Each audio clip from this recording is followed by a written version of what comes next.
श्रीपाद राजम शरणम प्रपद्ये. अध्याय 39. नागेंद्र शास्त्रींबरोबर. मी कालनागमण्याचा स्वीकार करून प्रवासाला सुरुवात केली.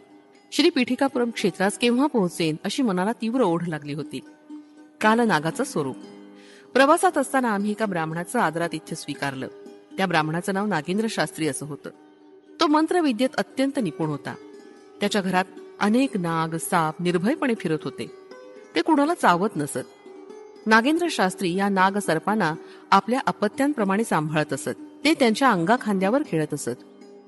दिव्य नागांना मणी असतो. अनेक वर्षांपासून तो ब्राह्मण नागोपासना करत असे. त्यानं कालनाग नावाचा मणी पूजेसाठी प्राप्त व्हावा म्हणून नागदेवतेची अखंड आराधना केली होती. नागमण्याचा प्रभाव. नागेंद्र शास्त्री आम्हास म्हणाले, हे बंधूनो, आजचा दिवस अत्यंत शुभ दिवस आहे. आपल्यासारख्या थोर व्यक्तींचे चरणकमल माझ्या या कुटीत विसावले. मी 15 वर्षाचा असताना श्रीपाद प्रभूंच्या दर्शनास गेलो होतो.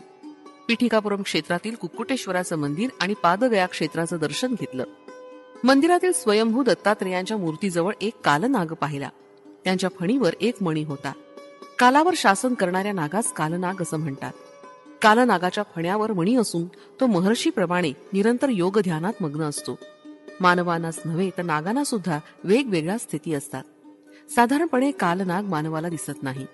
कालनागाच्या फण्यावर असलेल्या मण्यामध्ये मंगळ ग्रहापासून येणाऱ्या अशुभ स्पंदनांना निवारण करण्याची शक्ती असते.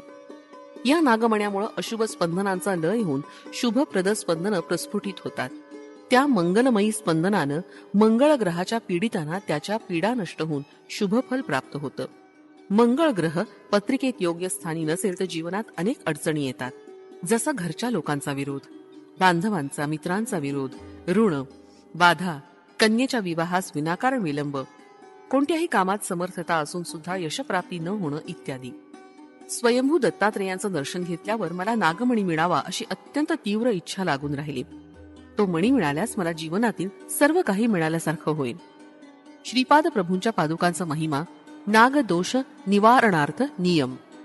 मी नरसिंह वर्मांच्या घराजवळून जात होतो. श्रीपाद प्रभू त्यांच्या घरासमोरील अंगणात लीला विनोद करत होते.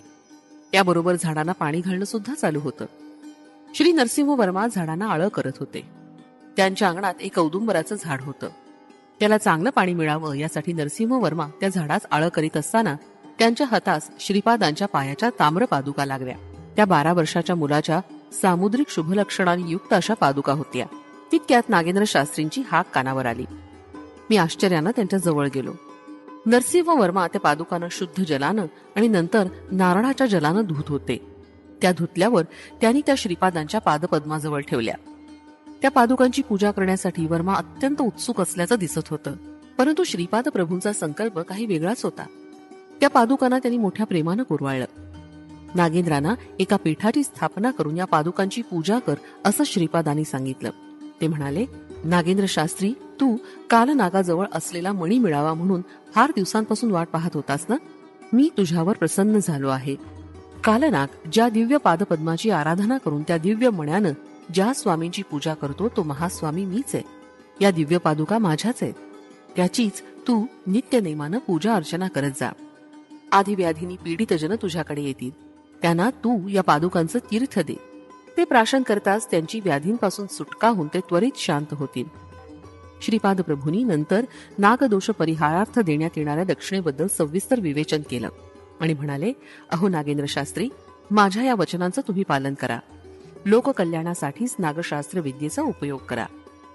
दत्त आराधना करणाऱ्या भक्तांना मिळणारं विशेष फळ. श्रीपाद प्रभू म्हणाले, हे नागेंद्र शास्त्री, कालांतरानं शंकर भट्ट धर्मगुप्त तुझ्याजवळ नक्की येतील. माझ्या दिव्य पादुकांमुळे तुला हवा असलेला दिव्यमणी नक्की प्राप्त होईल. तोपर्यंत तू माझ्या दिव्य पादुकांची आराधना नित्य नियमानं कर.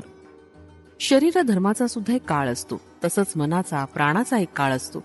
परंतु आत्मा मात्र कालातीत असतो. त्या ग्रह नक्षत्राप्रमाणे तो काळ असतो. वृद्धी किंवा क्षय काळाप्रमाणे होत असतात. अनेक ब्रह्मांडांचा जन्म होऊन त्यांची वृद्धी होते. काही काळ त्यांची एकच स्थिती असते. नंतर ते सर्व लय पावतात.